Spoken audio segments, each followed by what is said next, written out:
কেনে হ'ল? মোৰ ৰিজাল্ট মোৰ যিমানখিনি আশা আছিল সম্পূৰ্ণ পূৰণ হোৱা নাই। তথাপিও মোৰ মতে ভালেই হৈছে, কিন্তু মোৰ আশাতকৈ বহুত কম হৈছে। কিমান পাইছে পাৰ্চেণ্টেজ? মোৰ পাৰ্চেণ্টেজ হৈছে 88.16। কোন বিদ্যালয়ৰ পৰা? বিলাসীপাৰা নৱমিলন জাতীয় বিদ্যালয়। আপোনাৰ নাম কি আছিল? মোৰ নাম গোলাপ হুছেইন। কাক ধন্যবাদ দিব আপুনি? মোৰ এই সাফল্যৰ বাবে মই পোনপ্ৰথমে মোৰ শিক্ষকসকলক সন্মান কৰিম, কাৰণ মোৰ শিক্ষকসকলে বহুত কষ্ট কৰিছে মোৰ বাবে। ৰাতিয়ে 12টায় নিশাই বৰষুণৰ মাজতো মোৰ ঘৰত আহিছে, মোৰ খবৰ লৈছে, ফোনতো যোগাযোগ কৰিছে, মই পঢ়ি আছোঁ না কি কৰি আছোঁ। মোৰ দাদাৰ লগতো কণ্টেক্ট কৰিছে মোৰ টিচাৰসকলে, আৰু মোৰ ঘৰৰ মানুহে বহুত কষ্ট কৰিছে মোৰ বাবে। আপুনি ফিউচাৰত কি হ'ব, কি ক'ব?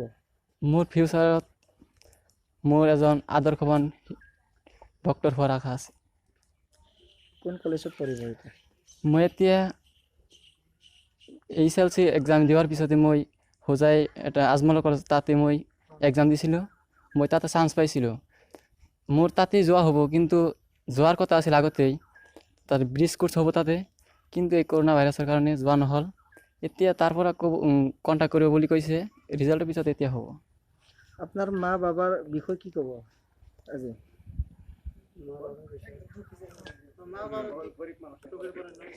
মোৰ মা দেউতা বহুত দুখীয়া মানুহ, তেওঁলোকে অশেষ কষ্ট কৰিছে। বিশেষকৈ মোৰ দাদাই মোৰ লেখা পঢ়াৰ বাবে যিমানখিনি খৰচ হৈছে গোটেইখিনি বিদেশত কাম কৰি সেইখিনি মোক দিছে।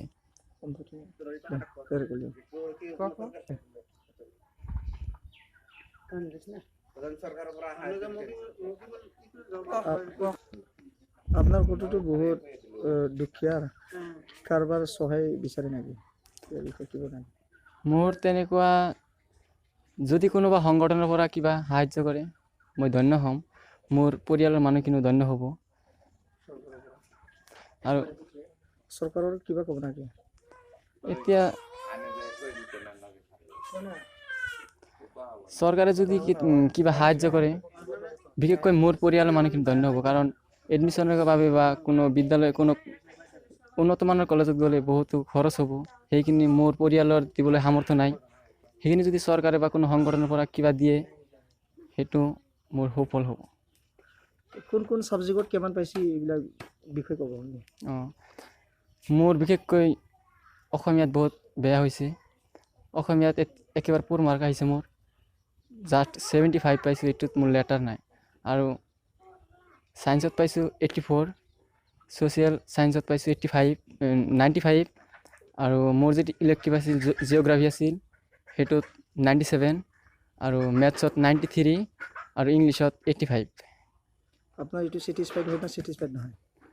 মোৰ বাবে একেবাৰে কম হৈছে, মোৰ বাবে হোৱাই নাই। মই যিমানখিনি আশা কৰিছিলোঁ সেইখিনি হোৱা নাই। ধন্যবাদ। আপনি গাঁৱৰ হিচাপে কি ক'ব, এই দুখীয়া ল'ৰাৰ ভাল ৰিজাল্ট কৰা হৈছে? আমি তাৰমানে ভাবাই নাই যে ইমান ভাল ৰিজাল্ট কৰিব, কিন্তু ইমান দুখীয়া ল'ৰা মানে ইমান ৰিজাল্ট কৰাৰ কাৰণে তেওঁক আমি গাঁৱৰ পৰা ধন্যবাদ দিছোঁ। আৰু মানে কি দুখীয়া ল'ৰা ইমান ৰিজাল্ট কৰিছে, তেওঁৰ মানে দেউতাক আৰু ভায়েক যদি মানে টকা পইচা বেছি থাকিলে আমি 95ৰ ওপৰত কিজান গ'লে হয়, এবভ পালে হয়, কিন্তু 88 পাইছে। তাৰ ওপৰত আমি ৰাইজৰ পৰা ধন্যবাদ জ্ঞাপন কৰিছোঁ। মানে অসম চৰকাৰ তথা বিভিন্ন দল সংগঠন আছে, তেওঁক মানে উপযুক্ত শিক্ষাৰ কাৰণে য'ত দিলে ভাল হয়, মানে সেই মানে টকাবিলাক চৰকাৰে বহন কৰে। এইটোৱে দুখীয়া ল'ৰা হিচাপে গাঁৱৰ এতিয়া কথাটো হৈছে ইমান ভিতৰৰ এটা অঞ্চল, এইফালে যিহেতু আমাৰ ইমান সুন্দৰ ৰিজাল্ট দেখুৱাব পৰা মানুহ নাছিল, ইমান সুন্দৰ ৰিজাল্ট দেখুৱাইছে, মই খুব ধন্যবাদ জনাইছোঁ। আৰু মই এইটো আশা কৰোঁ যাতে ইমান দুখীয়া ঘৰৰ ল'ৰা এটা ইমান সুন্দৰ ৰিজাল্ট কৰিছে, যাতে চৰকাৰ বা কিবা দল সংগঠনে ইয়াক কিবা সহায় কৰে। তাৰ কাৰণে আমি ৰাজ্যবাসীয়ে খুব আনন্দিত হ'ম, আৰু এই ৰিজাল্টৰ কাৰণে খুব আনন্দিত হৈছোঁ আমি গোটেই গাঁওবাসী।